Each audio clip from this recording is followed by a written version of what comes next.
เห็นจังไหนภาวนาก็เห็นจังไหนอยู่บ้านก็นั่งภาวนาอยู่บ่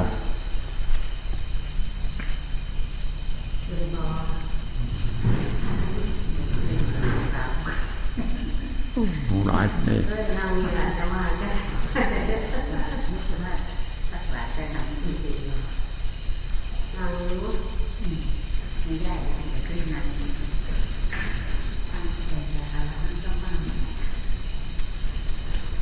มันบ่จับแล้วมันบ่เคยเห็น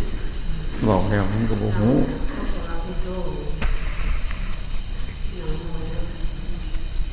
บ่ได้ฝึกซะก่อนมันจักเรื่องเนาะ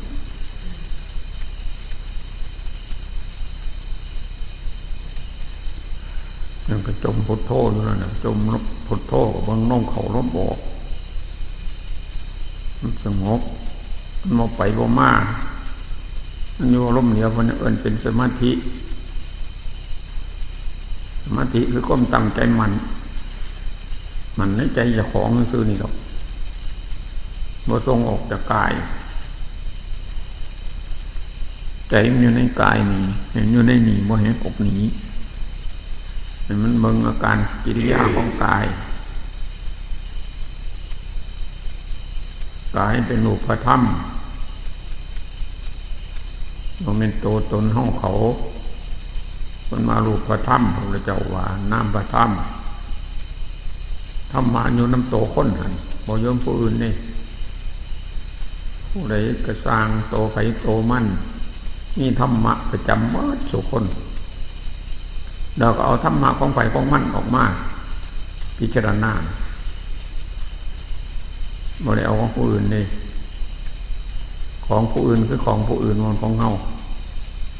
มันบ่ได้ดอกของเพิ่นคือของเพิ่นมันของเฮาคือเฮ็ดให้เห็นหน้า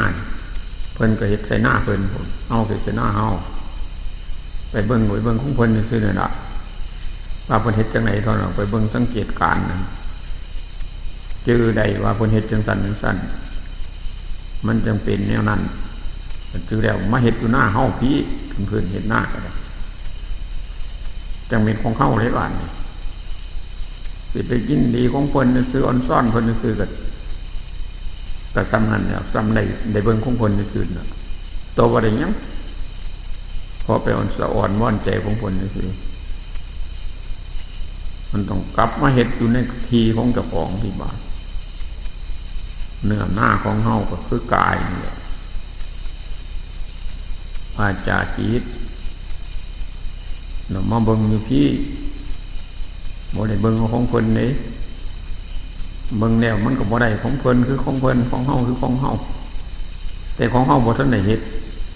เพิ่นเฮ็ดให้เบิ่งได้ไปเบิ่งแบบซื่อๆบัดกลับมาสู่กายเจ้าของนี่แล้วคนมึงในกายตัวเองเห็นกายตัวเองมันจังมันเห็นธรรมจังมันหูธรรม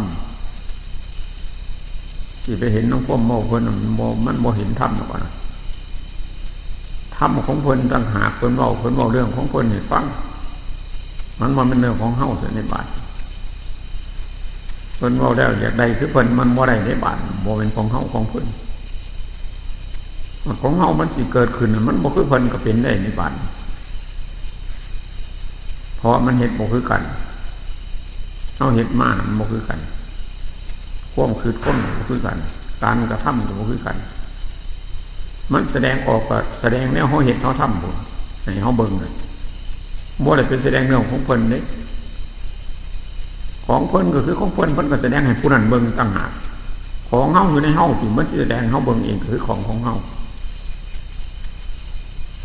แต่ว่าบ่เป็นคือเพิ่นบ่คือของเพิ่นอันนั้นเป็นเรื่องของเพิ่นโอปนาญิโกน้อมแต่ตัวเองนี่เบิ่งของตัวเองเห็นของตัวเองธรรมะบ่ได้อยู่นำผู้อื่นนำโตไผโตมันมีพร้อมหมดทั้งยิ่งทั้งซ้ายครบหมดในตัวไผตัวมันแต่บ่ฮู้จักวิธีที่ค้นหาซื่อๆการฮู้จักแบบฮู้จักวิธีมันบ่ต้องไปหาเฮียนนำผู้อื่นเด้บ่ไปหาเฮียนซะมันมีในโตหมดแล้วมันครบหมดแล้วไผก็ได้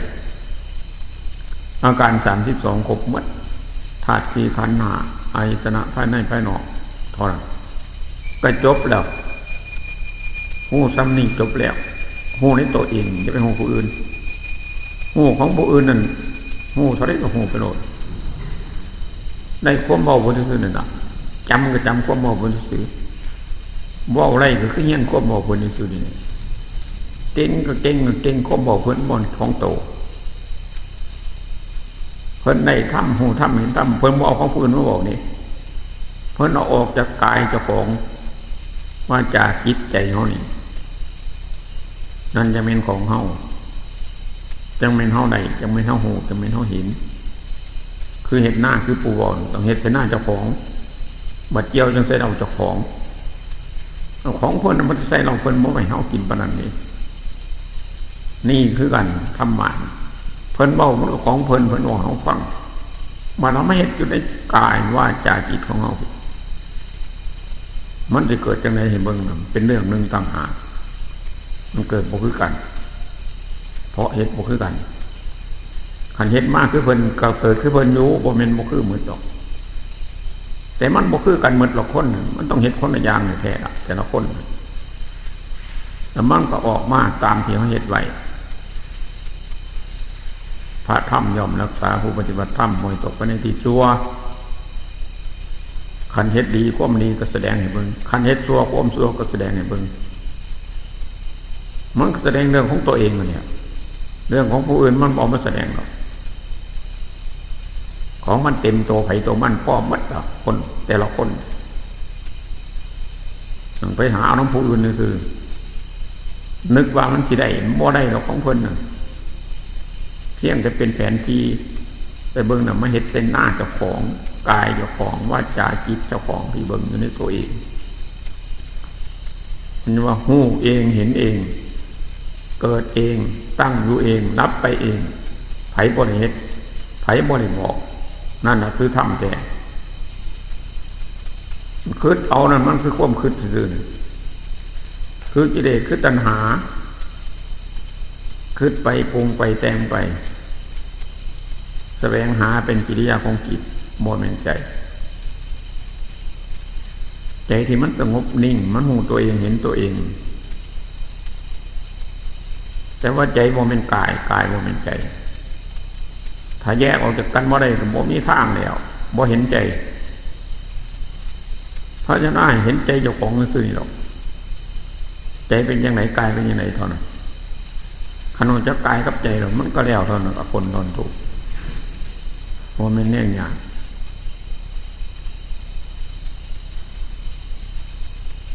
กายมันเป็นธรรมะเป็นรูปธรรมมันสิแสดงธรรมให้ใจเบิ่งปกติมันเป็นอย่างไรกายมันคือโรงเรียนใจคือนักเรียนอย่างไรอุปมาเนี่ยนะใจน่ะเป็นนักเรียนที่เขาไปเรียนในโรงเรียนในโรงเรียนคือกายมันมีครบอยู่หมดแต่ในกายไผมันมีทั้งครูสอนอุปกรณ์ต่างๆเต็มนี่หมดเข้าไปบ่ได้เอายังไปนำนักเรียนบ่ได้ถือยังไปเลยไปแต่ใจบัดใจก็บ่มีโตอีกว่าบ่มีแนวหนักใจหนักบ่เป็นโตบ่มีกินบ่เป็นภายบ่เป็นเกิดบ่เป็นตายบ่เป็นใจนั่นว่าง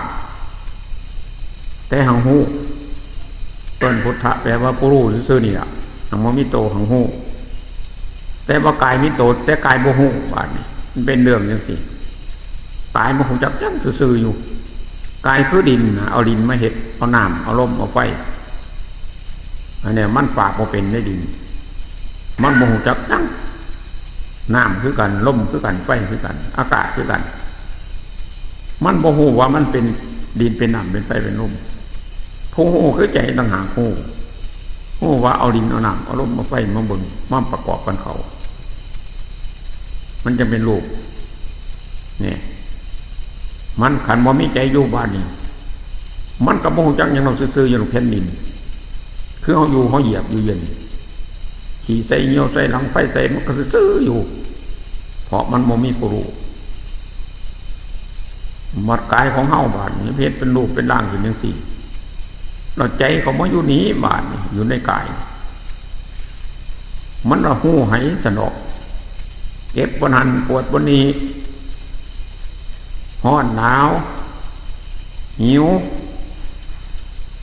นั่นหมอนี่หูหมอใจเป็นผู้หูว่ามันเฮ็ดให้เบิ่งคือมันเฮ็ดร้อนให้เบิ่งเฮ็ดหนาวให้เบิ่งเฮ็ดเมื่อยเฮ็ดเจ็บเฮ็ดปวดแล้วแต่มันสิแสดงให้เบิ่งนั่นน่ะเอิ้นว่ามันเป็นผู้สอนเฮากายเป็นผู้สอน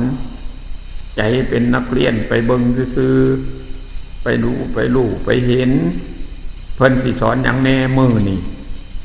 กลางคืนนี่เบิ่งแต่นี่ฮอดแจ้งก็จบแล้วในกลางคืนนั่นบัดเบิ่งแต่แจ้งฮอดมืดก็จบแล้วกลางเว้นเบิ่งซ้ำนี่ฮู้หมดแล้วทำเพราะมือรุ่นก็คือเก่านี่มันสิแสดงแบบเก่าเฮาบ่พอสิคิดออกได้อยู่ว่ามันคือเก่ามือว่านนี่เป็นจังไดมือนี่เป็นจังไดคือเก่าบ่มึงจะว่าตื่นขึ้นมามันเจ้าก็สิเฮ็ดอยู่เฮ็ดกินข้าวยืนเดินนั่งนอนขี้เหี่ยวคือเก่าน่ะไปหันมานี่ซ้ำเก่าน่ะมื้อนั้นก็ได้มื้อรุ่นก็แบบเก่าโลดบ่ผิดกลางคืนคือกันก็สิเฮ็ดแบบเก่านั่นกับคืนนี่คืนที่ล่วงมาแล้วคืนที่นอนไปนี่ก็คือเก่านั่นแน่เบิ่งสองระยะเท่านี้ก็พอแล้วโหเบิดถ้าเบิ่งถึงที่สุดมันบ่แปลกกันแต่บ่แม่นเฮาบาดกายคือกายใจคือใจมันบ่ได้อยู่นำกันเด้คือนักเรียนน่ะบ่แม่นเจ้าของโรงเรียนแม่นักเรียนเฮาก็เป็นครูอีกนักเรียนเป็นนักเรียนสำหรับไปฟังครูสิสอนนี่คือคันไปสอนครูก็ผิดแล้วเฮาน่ะเฮาบ่มีหน้าที่สอนครูเฮาเป็นนักเรียนนั่งซื่อๆเนี่ยเพิ่นเอิ้นสงบเอิ้นเป็นสมาธินั่งซื่อๆน่ะคือมันในใจตัวเองคือหน้าที่เฮารับรู้รับเห็นรับฟังนี่ยินได้ฟังเท่านั้นบ่เฮ็ดหยังเพิ่นเอาหยังมาสอนมื้อนี่ให้รู้จักเท่านั้นตั้งแต่เช้ามานี่ฮอดค่ำเพิ่นสอนหยังแน่มื้อนี่กระทบทวนซะแนวบ้านเอิ้นว่าใส่ปัญญาพิจารณาค้นคว้าเบิ่งจากเช้ามาค่ำนี่อีหยังเกิดขึ้นในกายเฮามื้อนี่มีอีหยังแน่ได้เฮ็ดจังไดแน่แสดงหยังให้เฮาเบิ่งแน่นั่นน่ะเพิ่นสอนนั่นล่ะครูกายนี่ล่ะเป็นครูเพิ่นจังเอิ้นว่ารูปพระธรรมพระธรรมผู้นี้ล่ะแสดงให้รู้จักบ่ได้เป็นฮู้ของผู้อื่นดอกคันฮู้ของผู้อื่นบ่ถูกผิดหมดแล้วก็บ่ฮู้อีกซ้ำฮู้ของผู้อื่นสมมุติคนเจ็บเพิ่นปวดเฮาสิฮู้ได้คันเพิ่นบ่บอกแน่มันเป็นจังซั่นเพิ่นหิวข้าวเฮาก็บ่ฮู้คันเพิ่นบ่บอกให้ฟังเพิ่นร้อนเพิ่นหนาวเฮาก็บ่ฮู้คันเพิ่นบ่บอกนี่มันเป็นเรื่องจังซั่นฮู้เฉพาะตนเท่านั้นที่เป็นหูผู้อื่นมาได้ฮู้ตัวเองเห็นตัวเองเท่านั้นปฏิบัติธรรมว่าเดี๋ยวนี้เฮ็ดจังไดอยู่มันเป็นจังไดอยู่อย่างนี้เก็บใส่ปวดใส่ของจักใส่ปัญญาพิจารณาคนกลัวของมันเป็นยังไงเกิดขึ้นมานี่จะเกิดฮอดมือนี่มันนี่พอจื้อได้อยู่คนตั้งแต่มึงเกิดจื้อได้จนมาฮอดเดี๋ยวนี้ทบทวนมันเป็นยังไงแน่มันเป็นสุขหรือมันเป็นทุกข์คันเกิดมาแล้วมันถือพระพุทธเจ้าว่านั่นชาติความเกิดเป็นทุกข์ความแก่เป็นทุกข์ความเจ็บเป็นทุกข์ความตายเป็นทุกข์มันสิแม่นคือเพิ่นบอกว่าก็คนคิดเบิ่งน่ะบาดคิดอยู่ไสคิดเบิ่งในตัวเองเพิ่นแสดงให้เบิ่งซุมื้อในร่างกายแต่กี้แต่ก่อนบ่ได้เป็นจังซี่มันบ่เที่ยง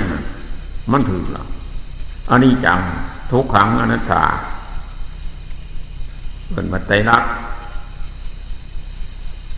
มันจะเป็นอย่างที่เหมือนคนคันเกิดเนี่ยมันจะเปลี่ยนสิแปลง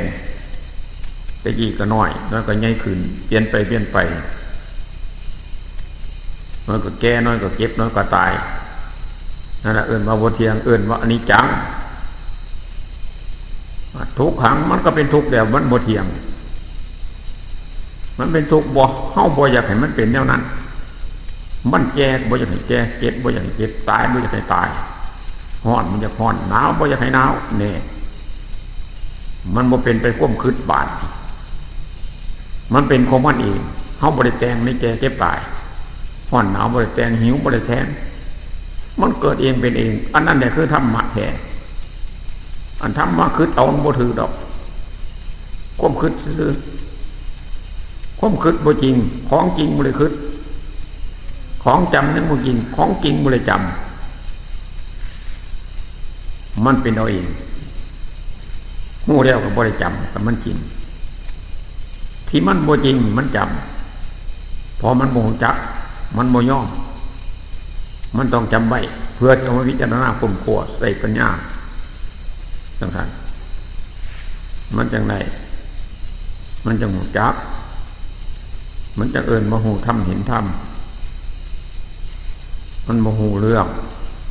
คันบ่ได้ภาวนาซะก่อนคันแยกกายกับใจออกจากกันบ่ได้บ่มีทางสิพ้นทุกข์มันว่าอันเดียวกันอย่างเฮาน่ะกายกับใจว่าอันเดียวกันคันตายก็ว่าแม่นสิตายไปโลดเฮาน่ะบ่มีแนวยั่งนะคันตายเอาไปเฝ้ากินก็แล้วหมดบ่เห็นหยังเฮาว่าอันเดียวกันอันผู้รู้กับกายมันตายน้ำกันคันว่านั่งสั้นมันตายน้ำกันเฮาบ่ได้ปฏิบัติธรรมยากคันเป็นอย่างนั้นบ่ได้เฮ็ดยากมันตายแล้วก็แล้วของซั่นนะคันว่ามันตาย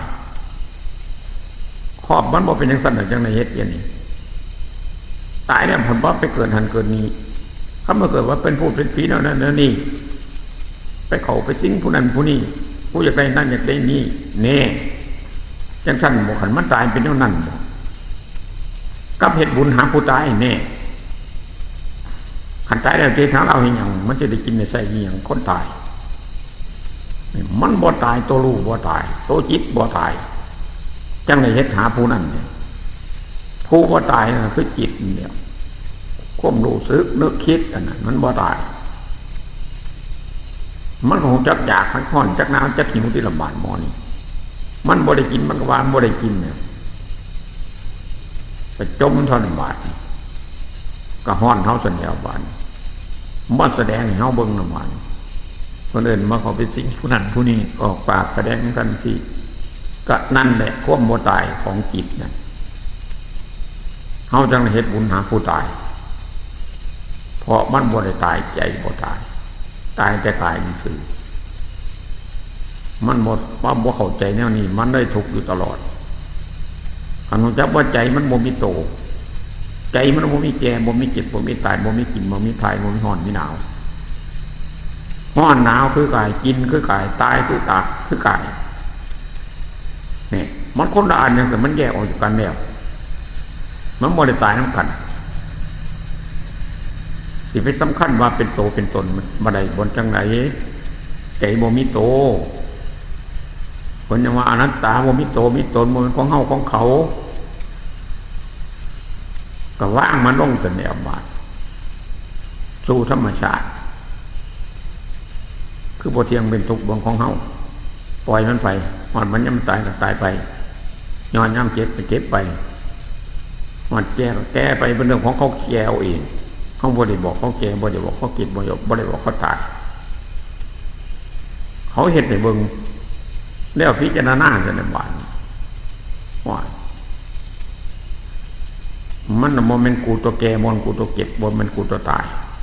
มันไหลแม่นกายผู้แก่กายเจ็บกายตายกูสิมาอยู่น้ำมันหิหยังโนกายก็ขึ้นไปจังได๋บาดอยู่แล้วก็บ่ได้อีหยังได้แต่ทุกข์ทนมาอยู่นี่ทุกข์หาความสุขบ่มีดอกอย่ามาเว้าโลดโลกคือสิ่งทรมานใจทั้งหมดโลกไหนก็สร้างเทวโลกก็ตามมนุษย์โลกก็ตามซื้อว่าโลกแล้วตรงทุกข์ทั้งนั้นเพราะมันทรมานจิตใจโลกอันนี้สิไปอยู่หม้องไหนก็ตามยังมีโลกอยู่แล้วต้องทุกข์อยู่ตลอดเพิ่นจะพยายามให้หนีจากโลกบ่ให้มีโลกบ่ให้เกิดโลกคือความคิดนั่นน่ะมันเป็นโลกคันคิดมันเป็นโลกแล้วมันต้องหาวิธีที่เกิดโลกคันคิดมันทุกข์จังซั่นคันแยกกาย แยกใจกันได้บ่มีทุกข์แล้วว่าใจมันทุกข์บ่เป็นที่บ่มีโตกินบ่เป็นป้อนบ่เป็นเอาบ่เป็นมันก็สบายที่แต่แนวน่ะมันจะทุกข์มันจะใจแต่บ่คงจักที่บ้านนี่บ้านเป็นอันเดียวกันกายกับใจมันเอาทุกข์อยู่ตลอดคันบ่ได้ฝึกบ่ได้ภาวนามันบ่เป็นดอกเฮ็ดบ่เป็นบ่เอาให้ฟังก็บ่ฮู้จักเพราะเฮาบ่ได้เฮ็ดเฮาบ่ทันเห็นผู้ที่ฮู้ได้เห็นได้ก็คือผู้เคยท่านเคยไปสมมุติว่าไปกรุงเทพนี่สินะเฮาเคยไปเพิ่นบอกฟังเฮาก็ฮู้โดนบ่หันนั่นเจ้าป้องโดดเดี๋ยวเห็นโดดเพิ่นเอาขึ้นโอ้ยบ่หันกูก็ไปกูก็เห็นกูก็อยู่มาแล้วนั่นผู้จังซั่นจังเข้าใจเพิ่นบอกให้ฟังน่ะคันผู้บ่ทันเห็นนี่โอ้ยก็แล้วโลดนั่นเว้าบ่ฮู้จักจังเพิ่นอยู่เฮ็ดจังได๋บ่นั่นเพิ่นเว้าว่าจะอยู่ไสนั่นอันนี้คือกันอันเทศให้ฟังคือกันคันบ่เคยเฮ็ดเคยทำน่ะบ่มีทางสิฮู้เพราะเฮาบ่ทันเห็นมันฮู้ได้เฉพาะผู้เคยฮู้เคยเห็นเคยเป็นเคยไปเท่านั้นมันบ่เข้าใจนี่ดีล่ะมันบ่ทันได้เคยไปบ่เคยเห็นมันสิเชื่ออะไรยังไง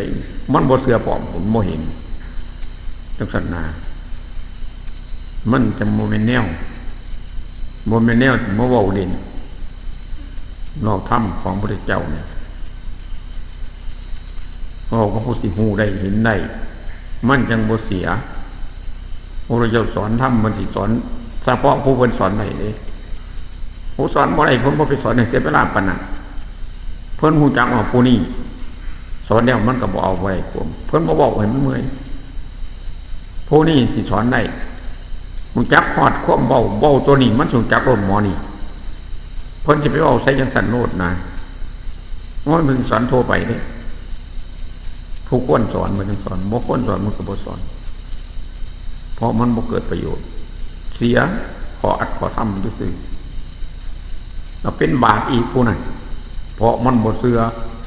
มันบ่ฮู้จักมันก็เว้าไปแนวนึงเพราะมันขัดข้านต่อต้านธรรมะโลดบาดเห็นก็เป็นบาปเป็นกรรมในสิวานการมาเทศน์มาแสดงบ่มันของง่ายเขาประมาทเขาบ่เชื่อแล้วก็มันก็เป็นบาปท่อนมันตกนรกท่อนขันเฮาบ่บอกซะเลยมันจะไข่แบบนี้เขาบ่ได้ประมาทเพิ่นนี่มันเป็นสั้นบ่แม่นสิหวนได้หวนเว้าผู้จังได๋มากสิเว้าผู้ใดมากก็สวบโลดบ่ได้แล้วมันเป็นกรรมแก่เขาเพราะเขาบ่เชื่อเขาบ่เคยเห็นมันเบาง่ายนี่เขาเคยหูเคยเห็นเขาบอกฟังเขาเข้าใจปั๊บโลดโอ้บนหันเขาไปเห็นแล้วบนนี้แม่นแล้วถือแล้วเพิ่นว่าถือแล้วแม่นอีหลีจริงนะมันเป็นจังซั่นมันจังได๋ในมักได้ผลนั่นมันเป็นเว้าดินซื่อๆแล้วได้บ่ได้กะยาโอ้ยเสียเวลาแนวนั้นบ่เกิดประโยชน์มีโทษเพราะมันสิบ่เชื่อหันทุกข์ที่เกิดขึ้นมั่นหมายใหม่เจ้าของเผาเจ้าของผู้ใดบ่เคารพธรรมมันก็ต้องเป็นไปเผาผ่านตัวเอง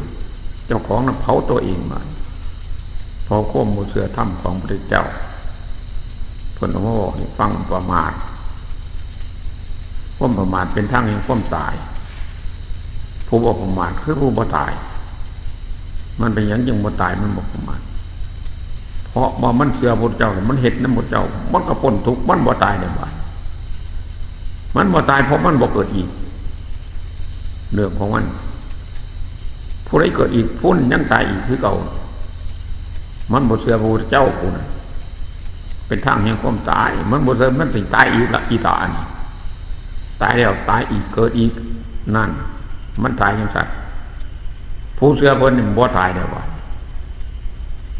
บนบอกว่าให้ปล่อยให้ว่างบ่ยึดมันถือมันในธาตุในขันธ์บ่เป็นเฮาเป็นเขาว่างลงโปร่งไว้ให้หมดอย่าให้มันติดที่จิตที่ใจนั่นหูหมดว่างหมดบ่ให้มีแนวติดไว้ในจิตในใจนั่นคือเชื่อพระพุทธเจ้าบ่ประมาทกันเฮ็ดนำทำตามมันก็พ้นทุกข์เถิดมันพ้นได้หมดทุกคนคันเฮ็ดเพราะว่าเพิ่นบัญญัติไว้ให้คนเฮ็ดนำทำตามพระพุทธเจ้า โมเพิ่นเฮ็ดให้แนวอื่นให้คนนี่เฮ็ดนำเพิ่นบอกไว้บัญญัติไว้ธรรมะมีในคนได้เฮ็ดนำคนนั้นก็พ้นนั่นแหละทุกข์มันบ่เฮ็ดซื่อๆที่มันบ่พ้นทุกข์มันก็บ่ฮู้มันก็บ่เห็นหยังเพราะมันบ่เฮ็ดนำทำตามเอิ้นว่าประมาท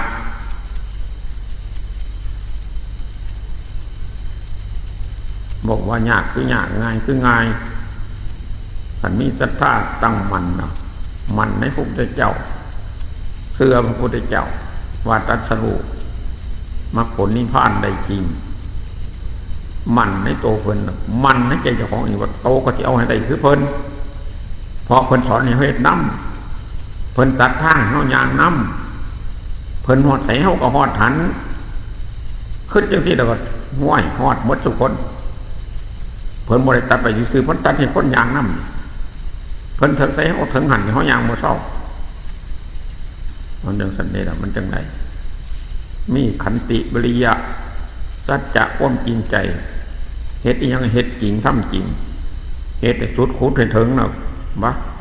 บ่มีผู้ยั่งดอกคันมันเฮ็ดมันบ่เฮ็ดจังซั่นซื่อๆนี่มันบ่ได้มันบ่เป็นโมโหจักทีแต่มันต้องสำคัญบ่เก่งเด้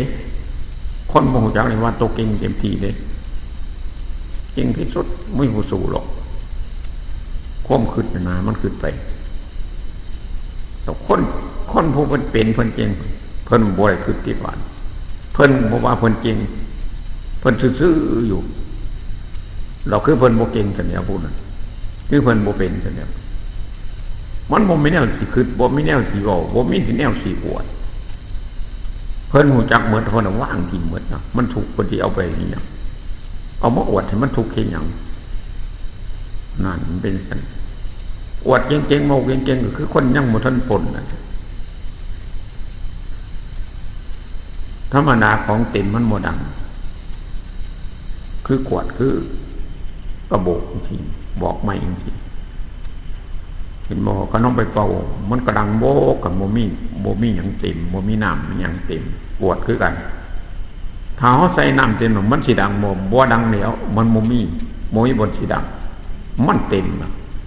มันดังก็คือมันบ่เต็มซื่อนี่อันนี้คือกันมันมีแนวสิมาเว้าพอมันเต็มเป็นจังซั่นเราคือเพิ่นบ่ฮู้บ่เห็นหยังซะตั้งแค่เพิ่นเต็มแล้วหมดแล้วเพิ่นสิเว้าให้มันทุกข์เฮ็ดหยังเพิ่นผ่านมาหมดเอามาเว้าก็ทุกข์เล่นซื่อเสียเวลามันจังซั่นดอกเฮาคันสิเอามันจะได้หมดละคนมันจักสิเอาบ่เอาเท่านั้นล่ะแนวมันสิยากอย่างนี้ตั้งอกตั้งใจย่างเพิ่นตัดไปให้หนทางนั่นย่างบ่เศร้าบ่ฮอดต้นตัวมันบ่หนีไปไสนั่นนะบนประเทศไปผมบอกมากคือกรุงเทพจังซี่น่ะมันบ่ย่างหนีนะเฮาย่างแต่หนีบ่เศร้ามาต้องฮอดกรุงเทพมันบ่หนีจักเทื่ออยู่กว่าเก่าหั่นอันนี้คือกันมรรคผลนิพพานบ่ไปไสเฮาย่างไปหาฮอดกระถึงดอนมันบ่หนีมีแต่เท่านี้หนีจากทางเส้นหนีจากบ่อนเพิ่นบอกมันบ่ฮอดจักเทื่อมันบ่ไปเพราะมันบ่ว่าแม่นอยู่หั่นมันบ่ไปทางอื่นไปทางอื่นทางนั้นบ่ไปทางมันสิถือไปสิแม่นบ่ไปเพิ่นเอิ้นมิจฉาทิฏฐิความเห็นผิดสัมมาทิฏฐิคือความเห็นชอบถูกต้องตามทำนองของธรรมนั่นแหละเห็นชอบมันก็ฮอดจุดหมายปลายทางคือมรรคผลนิพพานเป็นสถานที่ระงับกิเลสได้กองทุกข์มันก็พ้นจากทุกข์ได้ทอนเป็นอย่างที่เรื่องของมันให้เฮาเอาไปพิจารณาทุกคนอย่าประมาทอย่าอ้างปานังเวลาภาวนาในมัจจุญามยืนก็ได้นั่งก็ได้นอนก็ได้ย่างก็ได้กินอยู่ก็ได้ทายอยู่ก็ได้บ่ผิดเพราะมันตายได้ชุญามคนมันตายได้ชุญามกินอยู่มันก็ตายนั่งอยู่ก็ตายไปทายอยู่ก็ตายนะถ้าเฮาบ่เตรียมพร้อมมันสุระยะทุเวลามันก็บ่ทันมันแล้วย่ำมันตายเอาต้องทันมันมัดกูย่ำมึงตายย่ำไหนกูก็ฮู้มึงย่ำนั่นน่ะกูบ่รู้มึงจะเทื่อหรอกจังซั่นแล้วมันจังสิพ้นทุกข์ เพิ่นจะเอิ้นบ่ประมาทเอิ้นมาบ่มีการบ่มีเวลาที่ฮู้ตัวอยู่เสมอทุกขณะทุกเวลาเอิ้นมาสติควบนึกได้สัมปชัญญะควบรู้โตเห็นโตอยู่เสมอให้รู้จักตัวเองเห็นตัวเองมั่งคนทุกทนคนนี่มันบ่เห็นเจ้าของมันเห็นแต่กายหรือว่าของโตซะ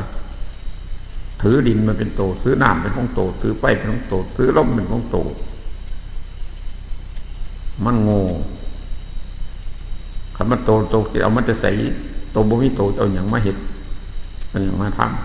ำมันเป็นธรรมชาติเกิดขึ้นตั้งอยู่ดับไปทุกโลกคือของบทเทียงหมุนไปเวียนมาอยู่สิเกิดตายคำนั้นแล้วคำนี้จากมันหาสุขบ่มีหนในโลกกันนี่หามึงโนดคือมึงโนดกันเห็นแสดงความสุขมีแต่เอาทุกข์มาว่าสุขเองทิ้งที่ว่าสุขคือมันถึกใจนั่นแล้วว่าสุขเท่านั้นทิ้งในบ่ถึกใจเอิ้นว่าทุกข์เท่านั้นมันเรื่องซ้ำนั่นมันอยู่ซ้ำนั่นมันสิทุกข์มันได้ใส่ไม่ได้ทุกข์ทั้งนั้น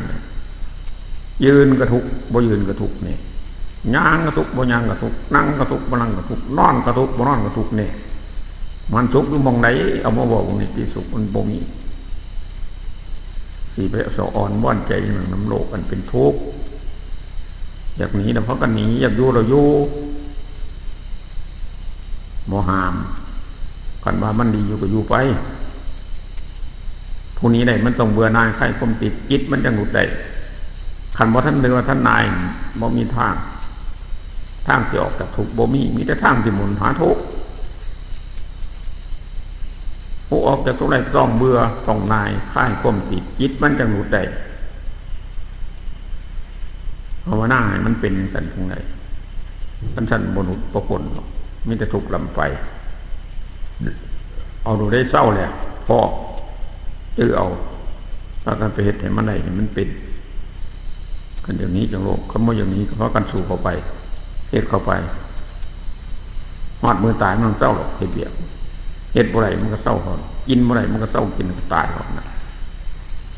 ท่านว่ามันมวนเพราะกันอยู่โลดกันว่าอย่างนี้เรานี้โลดอยู่น้ำหัวมันอย่างมันทุกข์เอาสำนี้เนาะยินน้ำบ่เขาหาภาวนามันนั่งทำมัดทำบ้านเป็นตัวเอาดีๆเมื่อบ้านก็เฮ็ดมันมีวัดอยู่กูมองคือวัดจิตวัดใจเจ้าของน้ำใจกูดีบ่นอใจกูเฮ็ดถือบ่นอกายกูมันถือระบว่าจากูบ่ถือระบก้มคืดกูมันคืดถือหรือคืดยิดนั่นน่ะวัดบ่ยังไงขันมันผิดก็เตือนเจ้าของเนาะโอ้ผิดต่อเฮาอย่าเฮ็ดอีกแล้วแนวนี่บ่ถือแล้วตัวมันจังสิพ้นทุกข์เด้นะ